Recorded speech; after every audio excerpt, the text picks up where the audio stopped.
I think this conversation really comes at an interesting time. I think you can offer some unique perspective here because when I have conversations with lawmakers, especially first term Congress members, I ask them what it's like working across the aisle as well as the conversations within their own party.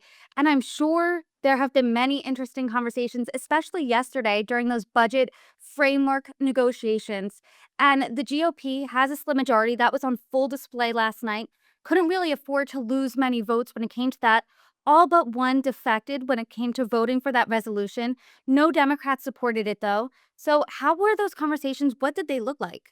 Well, typically, when it comes to budget resolutions, that tends to be more of a partisan exercise regardless. It's Republicans voting for the Republican budget. Democrats will vote against it. If the shoe's on the other foot, it kind of tends to be a little bit more of a partisan exercise.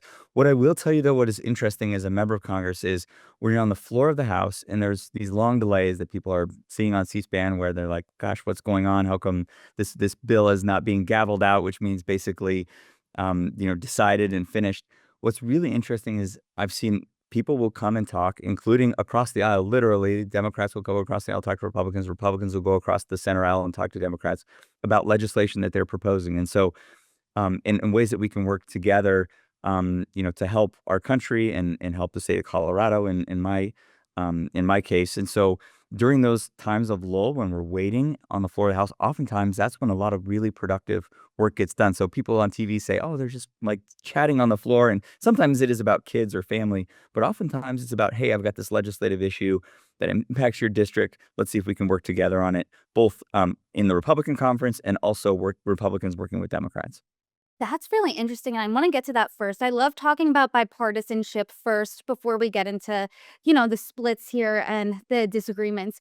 So, were those conversations, did you have any of those last night? Did you have any in your first couple of weeks of talking with Democrats saying, hey, we don't agree on X, Y, and Z, but here's where we can find sort of a compromise? Well, when it comes to issues that matter to my district, certainly reconciliation, it tends to be a little bit more of a partisan exercise, simply because you don't need to have 60 votes in the Senate. But when it comes to issues outside of reconciliation, budget reconciliation, we need to pass that 60 vote majority in the Senate. And so, pragmatically speaking, we need to make sure that we have bipartisan support for a lot of this legislation. And so, it's important for me, both within the House of Representatives, to talk to Democrats that will support legislation that benefits my district and my state, but also working with, in my case, Senators Bennett and Hickenlooper on the Senate side, who are both Democrats, and making sure that we advance legislation that helps the district as well. And so I'm already sponsoring legislation that they're going to be carrying in the Senate as well.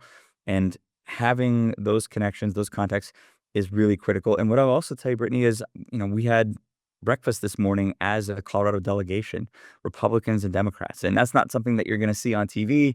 But that's one instance where there are things that we disagree on and we are clear on those things, but there are other things that we agree on. And we're going to work together as Republicans, as Democrats, as members of the House, as members of the Senate to get things done and advance the ball for our constituents and for our country.